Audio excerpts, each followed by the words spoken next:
Welcome to the latest edition of Alz Caps with former Capitals defenseman Karl Alzner. I'm AP hockey writer Steve Wino. We are joined by NBC Sports Washington's JJ Regan. JJ, thanks for joining us. Oh, I'm pumped. Ever since Carl's stupid questions became a thing, I've been waiting breathlessly for my turn at this, so I'm pumped to be here.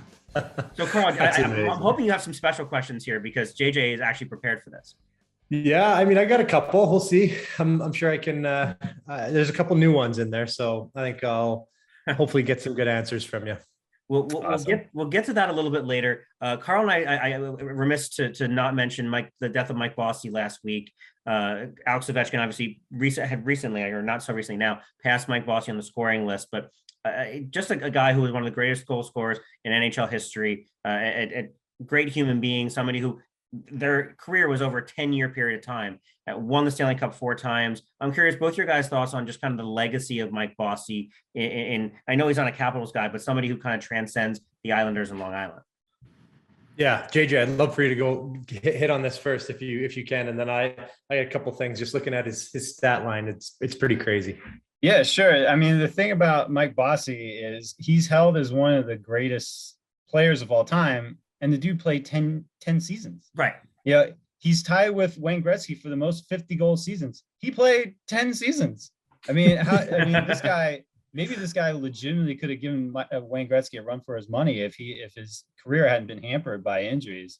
So someone that's probably not talked about as much in the pantheon of all-time greats as he should be, just an all-time great scorer. And, it's his, even with that, his career is still, man, what could have been? Yeah, that's exactly what I was going to say. It's like when you think of best players all time, like people go Gretzky, Lemieux, they go, Bobby Orr, Gordie Howe. They no one ever brings up Mike Bossy. And, I didn't watch him enough to know if he was terrible defensively or something like that, or what he did to not be in that category. But I think it's longevity. I think that's got to be one of the reasons, right? Yeah, but longevity, yeah, but consistency, like that's consistent hockey right there. Like who's been more consistent than that? In 10 years, like that's just wild. And even that last year that he played, like I had that's just up here. He only played 63 games and he still had 38 goals. Like the way that he scores, so he might have been able to get up to 50 again. It's just insane to think that. I had no idea when I really dug into it after hearing that he passed away. Like that to me is just mind blowing. Like I can't even believe it. Yeah, and he had no one scored more goals per game over his career than Mike Bossy. That speaks to that consistency. Yeah, he's the boss. That's all it is right there. It's very sad. I mean, that's 3 Islanders, right? This year from that era. It's just awful. That whole area is probably hurting right now. It's especially the people who are fans in that era. Yeah, and the Islanders a little after that era kind of gave the Capitals fits. We got the Pat LaFontaine, the Easter Epic. Like there's a history of the Capitals and the Islanders in that sense too. But you also played that series against the Islanders. You said it was like actually a really tough series to play in. Oh yeah, I think it was the hardest series I've ever played. Hardest playoff series I've ever played in. And it was honestly mainly because of their fourth line.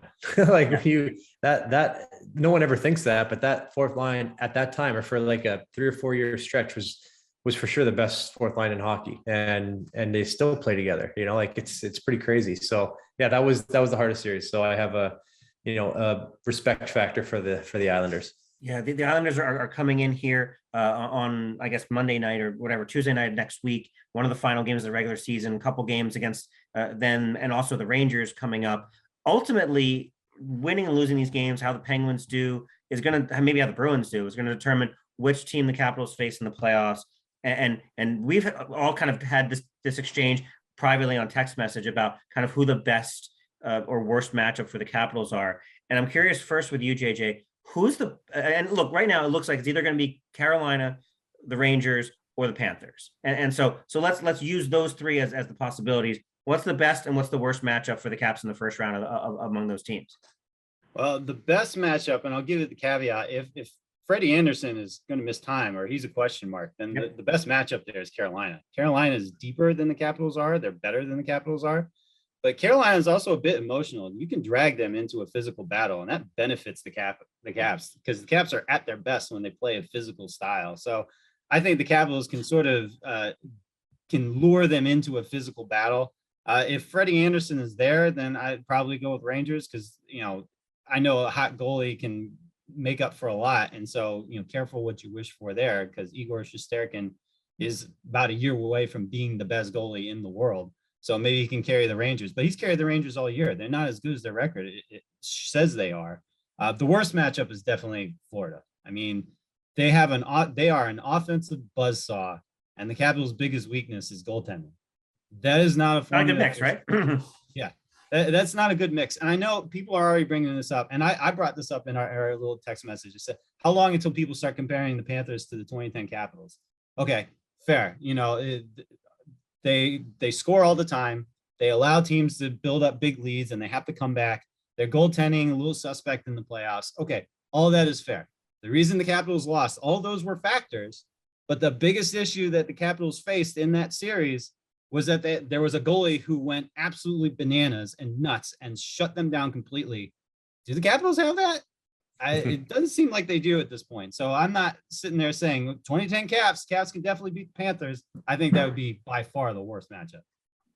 Yeah, but did anyone think that the Habs had it either, right? They didn't think that they had it in Halax, and he just did that. So, fingers crossed that maybe they do have it. But I agree with you. Everything you said is exactly the way I feel. I feel like the Rangers would be like the way that I see the series. I think the Panthers one, and we know things can change, but Panthers one would be not good. The Rangers one would be fun because I think it could be emotional. I think it would be the Madison Square Garden is an unbelievable place to play. I think the energy would be great. So I think that would be a really fun series to play in. I think it would be fun for fans as well. The Carolina one, I've always just been I don't understand the Carolina Hurricanes. They keep doing so good. They have great records. But for whatever reason, it's just one of those teams that hasn't fully gotten my full respect, I guess you could say, is what the honest opinion is, when they definitely deserve it. But it's a history, I guess, that I have in my own mind about the Carolina Hurricanes. So, but yeah, as you said, if Anderson's out, that to me is the number one matchup. But I would really like to see Caps Rangers one, because I think that there's some good history there. I'm glad I keep going first if you agree with me with all these. Yeah, well, I mean, you got good opinions, man. Those Caps Rangers series were always fun, and not to kind of jinx this from happening or anything, but like, what were your favorite memories, both of JJ kind of like being around these series and watching them, and Karl playing in some of those Caps Rangers series? Ooh, Caps Rangers. Because we were younger. Like I wasn't quite even in the business yet for that Fedorov series, and that was before Karl got in the league. But so then ones after that.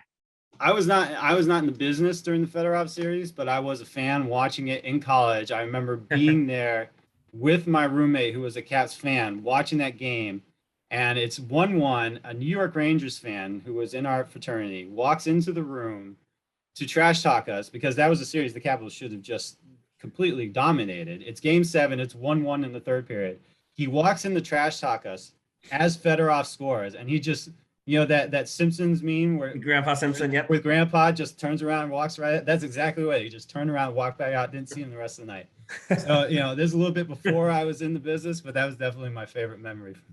That's unreal. I mean, for me, it was we had a couple good battles against them, but I think it was the playoffs. Is that when Bruce said that he doesn't really even hear the fans? Yes. And then they chanted, "Can you hear us?" Yes, exactly. Yeah. So I think that would probably be it for me. Just hearing like I get so many good memories from buildings, a building that was loud and something will stick out, going into it, knowing that it's going to be just crazy. That to me is what sticks out for me. And that's probably why, so when I started out, every time I went to MSG, I was terrible. I was a minus player every single game. Yeah, probably for the first 2 or 3 years at least. And then starting to play some playoff series against them. And, you have to play the team that many times. It just started to get a little bit better. And I don't know if you can pull that up. If that's what you're doing right now, I'd be curious to see. But I'm pretty sure I was -2, -3 quite a few times at the beginning. No, I was going to ask you, do you remember how that Can You Hear Us game ended? Um, did we win that game? That was the Jason Chimera double overtime. Yeah, there you go. Uh, Yes, I knew I had good memories for a reason. Yeah, I was in the building that night. That was one of the more fun nights, kind of being in this business. JJ, like you covered this team for a little bit now. I'm just curious, very big picture, 10,000 feet, and I know going into the playoffs in 18, we probably thought, this team doesn't have it. The window's closed. I just want, from your 10,000 feet opinion, being around this team for so long, where you think this team is at right now, because we're not far from a game one of the playoffs here, and you're starting to get a sense of what this team is, some of the chemistry, some of the line combinations that Peter Laviolette might be working with here. Yeah, they're definitely building something. It feels like ever since the dreaded players only meeting, and that seemed to work and spark them. It seems like they're starting to build some chemistry. They're playing better. There was the blip against Toronto, but overall their offense seems to have caught fire. Absolutely. I like some of the line combinations we're starting to see with what Peter Laviolette's doing there. But the big question, as always, and the thing that can undo you or make or break your playoffs is goaltending. And goaltending, to me, is just as much a question mark now as it was a few months ago. I don't share the same optimism people have of Vitek Vanacek. He's totally he's done better than I could have ever expected, having watched him from training camps year over year. There, a few years ago, there was a training camp where he was going to get the start, and I saw him in the morning skate, and I thought, this guy will be lucky to get 750 tonight. Oh my gosh, how is he going to do? And he's completely exceeded my expectations. Good on him. I still don't see him as a number one in the NHL. And I think there is a sense, I think people are making a leap of, I don't like Ilya Samsonov, or I don't trust Ilya Samsonov. Therefore, Vitek Vanacek is an NHL number one goalie. And it's like, those two things don't necessarily equal one another. You can have more faith in Vitek Vanacek, but I'm not sure that I see the same optimism other people do. One of those guys is going to have to catch fire for the Caps to have a chance, but I like the way the offense is shaking out overall if they can stay healthy. Yeah, I think going back to the goalies there, I think what I like about Vitek is that he technically seems better. He seems like he's moving like in unison. His body does things together, and I think that's maybe what gives. Yeah, he's a little bit more compact looking. Maybe that's what gives me the confidence in him. It feels like he's doing things the right way. Whereas with Samsonov, he's probably, I don't know for sure, but it seems maybe like a little bit more athletic, like he's a little bit more of an acrobat in there. And while that gives you some nice flash every now and then, I think it leads to maybe a few more holes, and on the off days, it's a little bit worse. So I guess maybe that's, what I see in Vanacek. And then in terms of just the way that the lines and stuff are shaking out, I'm curious, like while you're talking, I was just trying to think, because we talked about the Islanders' fourth line, but just going back, like in history over the last 15 or so years, like has there been a line that the Caps have had that has really like stuck out as being like that's the line? Like I know that there's been a bit of a revolving door of the winger with Nicky and Ovi a bunch of years back, and now Nicky and Kuzi kind of you switch and interchange quite often. But like, do we have a line? Have we had a line like that's just been super consistent that everybody loves? Well, Hagelin Don Hathaway was that, right, JJ? That was yeah. That was the consistent one. The other one that unfortunately got broken up a little bit was Ovechkin, Kuznetsov, Wilson. I've always loved that line. That it was a huge factor in the playoffs. And then it's sort of, I find it funny that they trade for Marcus Johansson, and all of a sudden they have to figure out who the winger on the top line is. And wait a minute, you added a guy and now you don't have a top line player.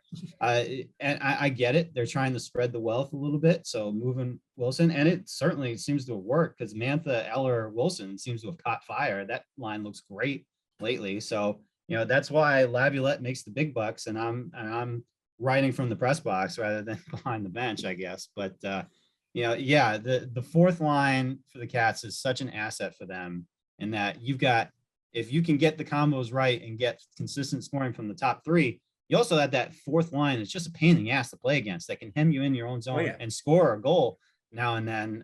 So a huge asset for the Cavs. Karl, is it too much? Like, is loading up Wilson on the top line too much? Because look, I don't think you ever imagined Marcus Johansson as a top line winger. I know he started there, but like, you're not trading for Marcus thinking we've just got a top line winger to play with Ovi and Kuzi in that spot.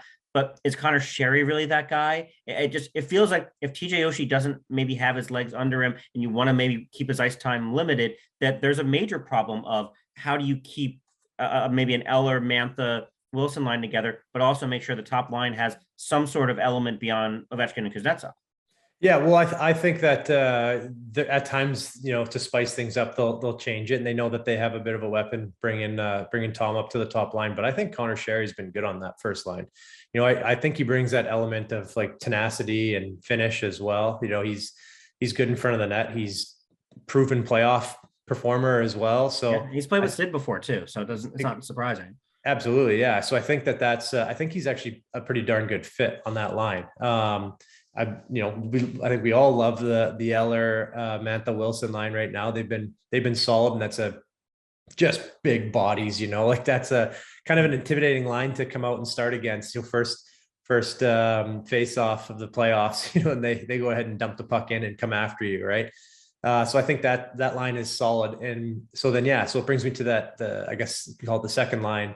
How that one's going to shake out, right? Because there's some good players, like really good players that can be on it. It's just finding the right combination, the right chemistry, and when they're going. Like I love JoJo. I think he's a solid player. He skates well, passes well, sees the game really well. But he's been gone for a few years, and there's new players, and so trying to get him back into the swing of things with the system. It's taken a while, right? Like it's taken a while for him to kind of find his footing here still. Yeah, exactly. So we don't have a whole lot of time. The team doesn't have a whole lot of time. So it's trying to figure out where he fits in. And then the fourth line is the best, most consistent line pretty much all season. So you don't really want to mess with that a whole lot. So I think what it is, it's nice to have options, right? There's going to be injuries. Guys are going to be bogged down at some point. So, you have players that can slot in here and there, but yeah, ideally you'd like to have these sorted out at this point. Sure. And one off the ice question, because like JJ and I are around the team fairly often at MedStar and after games and all that sort of thing. I'm curious, JJ, your vibe of this team, kind of the mood of this team, because to me, it's been a roller coaster. It's been a lot of, there are some really good moods and there's some down moods, and it's hard to stay consistent. But like, do you have a sense for kind of the vibe around this team and kind of what we're going to see when, I guess it's that Sunday before the playoffs and they're going to get ready for a first round series? Yeah, so they've always been a tight-knit group. That something they always talk about is how much they like their locker room, how much they like the vibe there, the chemistry there. That's something that they've always been big on. But to me, it feels like they circled the wagons a little bit more. They're a little bit more private with what goes on in that locker room. They're a little bit more, oh, that's going to stay in the room, or we always laugh about Laviolette. They're working through things in the room. But it's harder to get some of the players to open up about things than it used to be, and that part of that may just be the nature of doing these things on Zoom rather than being able to go into the locker room and just shoot the breeze with some of these players and just hang out with them. So it feels like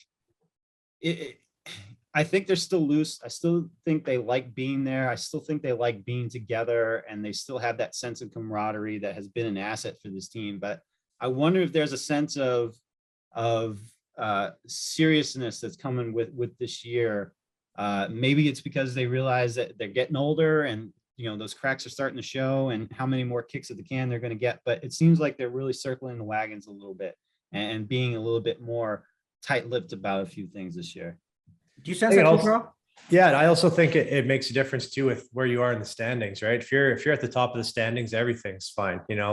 Coaches are always happy, players are always happy. You can get away with saying a little bit more and having a little bit more fun. So when things are up and down, and you don't have it, I guess a lot of times it's when you have those winning streaks, right? You go 4 or 5 games with a win, maybe 1 loss, and then 3 or 4 with a win. Like that's a consistent, happy dressing room. When you go 1-1, 1-1, or 2-2, whatever, like almost any time after a loss, the dressing room comes down, right? Doesn't matter how tight of a team you are, things get a little bit more quiet. And so with so much up and down this season, that probably doesn't help with the excitement, I guess, when you're answering questions and and just, showing off on social media or whatever it is too. So I think that probably puts a little bit of a damper on things, but I've noticed a little bit of that as well. Just in talking to the guys and stuff, that things seem to be like busy, like there's just so much going on with everything right now that doesn't seem like there's as much time for just, messing around, having fun, being that Washington Capitals team that I think a lot of fans have kind of grown to love, because they're clearly a team that likes to have fun. Absolutely. And I did look it up before we go. Your first 4 games in Madison Square Garden, -3, -3, +1, -2. There you go. Just so we can AP fact check that one. There was an empty net assist that Karl had in his 3rd game at Madison Square Garden for a point on a Brooks like empty net goal. So congratulations on that, Karl. And now, of course, for your favorite portion of the show, Karl's stupid questions. Yeah, thanks for fact checking that, Wino. And I'm happy that we have another guest that knows what's going on with these questions, so we don't have to explain it a whole lot. So JJ, I got a couple new ones in here. So yeah, hopefully we can spice it up a little bit, but give us your best, most honest, or best lie of an answer so we can give you some points here. Okay. I don't know if you have a sweet tooth at all, but I do. What is the best dessert? The best dessert. Oh, okay. It's good. For me, it's apple pie with some vanilla ice cream. I love the apple. I'm not a huge chocolate guy, but I do love chocolate with peanut butter. I think that is so. I'm big Reese's. But in terms of dessert, when you're sitting down at a restaurant and having dessert, it's got to have apple and it's got to have vanilla ice cream in it. Oh, nice. Okay. Do you like more of like a thick crust or more filling? It depends on the crust. So the kind where you got like the caramelized sugar on top, that kind of thing, where it crunches when you bite into it, that I'm into that. If it's just, like a butter crust, okay, it's good, not great. You want some textures? Whipped cream or just the vanilla ice cream? I'm not a whipped cream guy. No. Okay. Awesome. Okay. Classic apple pie. I love it. Okay. This one I thought of today, so it's kind of a new one. Of these 3 superpowers, which one would you like to have the most? Or maybe we can even rank them if you feel like it, but for sure, which one you'd like to have most. Okay. And they're not your classic superpowers. All right. So remembering everything. So essentially a photographic memory, but let's go with like one step above photographic memory, because there are people that have that. Communicate to all living creatures. So all animals, fish, birds, whatever it is, you can communicate to them. So for me, that's great, because you could go into the ocean and talk to the sharks and be like, don't eat me, like I'm safe. So for me, that's a good one. Okay. Or you have super hearing, but not to the point where it's annoying, like where you just hear everything all the time and it's messing you up. You can sort through all the voices or all the noises that you can have. So like, let's say like dog hearing on like steroids, like to another level. So super hearing, communicate to all animals, or being able to remember absolutely everything. All right. Well, super hearing, I feel like I would just hear everything, all the bad stuff that everyone says about me behind my back all the time. So I'm not sure that'd be a positive. Or the good stuff. Oh, that JJ, he's the man. Yeah, that's what everyone does behind closed doors whenever I leave. Oh boy, it's too bad he's gone. So I feel like that would be a net negative. I'm intrigued by the animals one, but just because you tell a shark not to eat you doesn't mean he's going to listen. So that's fair. The remembering everything, I think is a big bonus, because I'm married. And so that would come in very handy in all those arguments of, I told you, no, you didn't. And I'm right, because I remember literally everything. So I would definitely do the memory one. That's awesome. Love the rationale for that one. Yes. Yeah. That's my favorite. When someone can justify why they chose that, like, and it makes sense. That's perfect. I needed that. Okay. I brought this. I thought of this one today because of a rule that was enforced recently in this one sport that we can talk about after. But what's of all the sports, which one do you think has the most confusing rules? The most confusing rules. So I think that ultimately baseball has the most confusing rules, because from an objective observer, you think, okay, so you just hit the ball and hit the bat.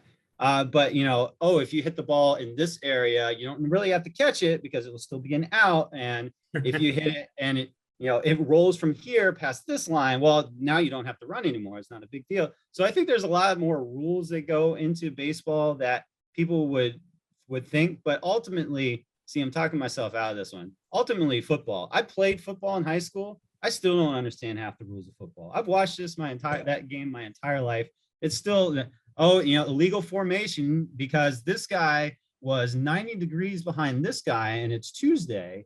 And on Tuesdays during the winter solstice, if this guy is that many degrees behind, it's an illegal formation. You just go, what are they talking about? So I, first thought was baseball, but after thinking about it, I think it's definitely football. So many rules involved. Have you guys have you guys made try to talk baseball or to explain baseball rules to your kids? Like, like that's, to me, going to a baseball game, and especially with adults, like I've gone to baseball games with people who don't know what's going on, and it's one of the more frustrating experiences.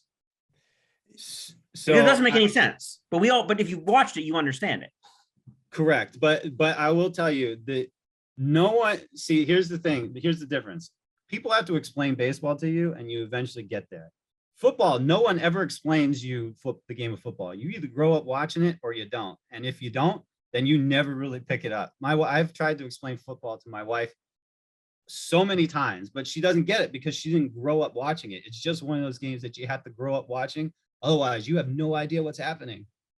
Yeah, I agree with that. Actually, when you think about someone who's never seen it before, and all these whistles are happening, like then commercials and all this stuff. There's just so much that goes into it. Like having to, the thing that bugs the heck out of me is after they've kicked an extra point, then there's the kickoff there that goes right through the back. It's pointless. And then we go back to another commercial. I know it's not really a rule, but it's stupid. It just bugs the heck out of me. But I think there's a lot of sports that have kind of, like rugby has a lot of weird rules as well. Cricket is kind of strange, but yeah.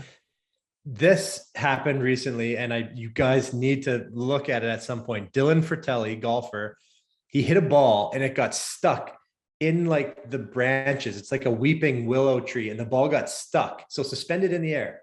So the only way he can hit it is pretty much like by knocking it out of the tree, right? So he knocks it out of the tree onto the green and then makes the putt for par.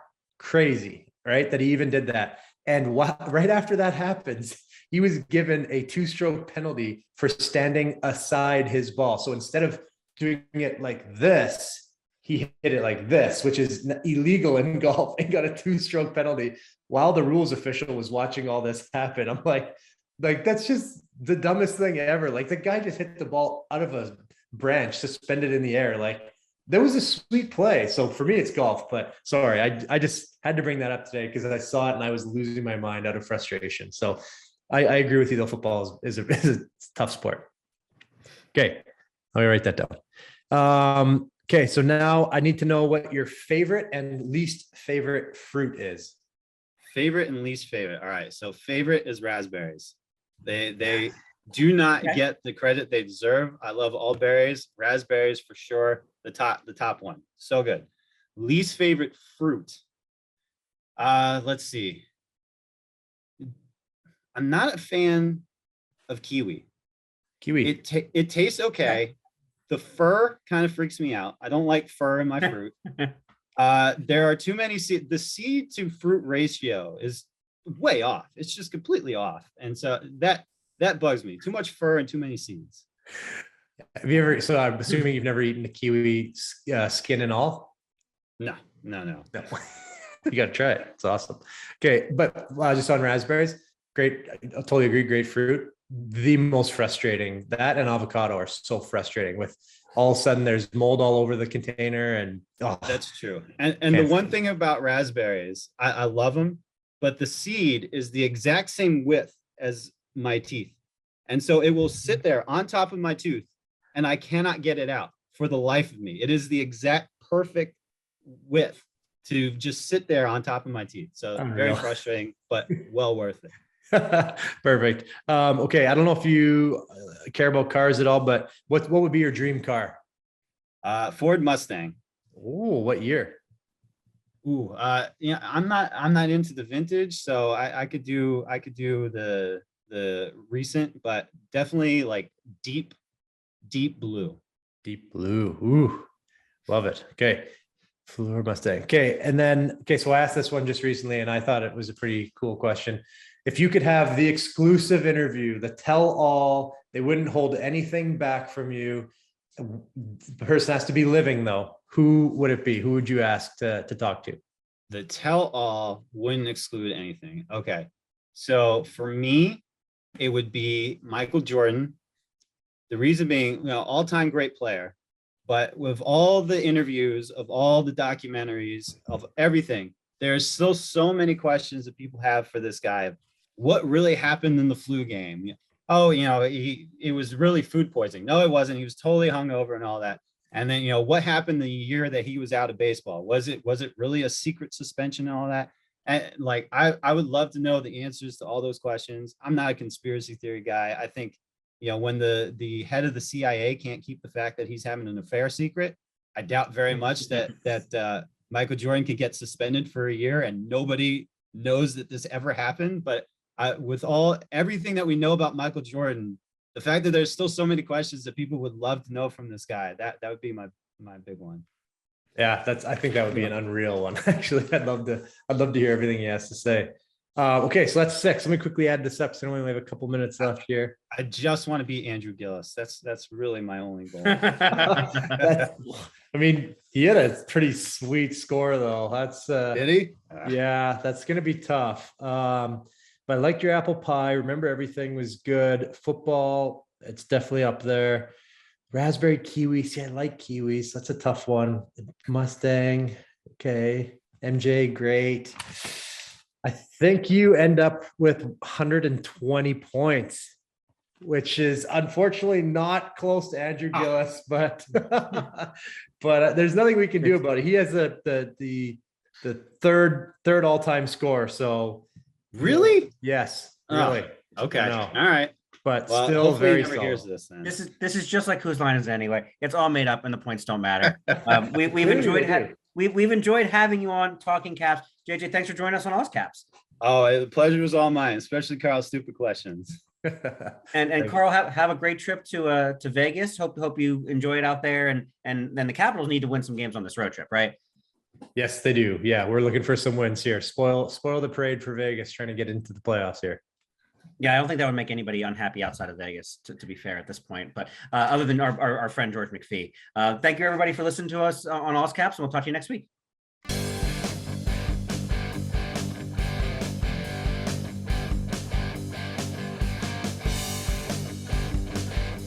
This is AP hockey writer Steve Wino with former Capitals defenseman Karl Alzner, the host of the Alz Caps podcast on Empire Media.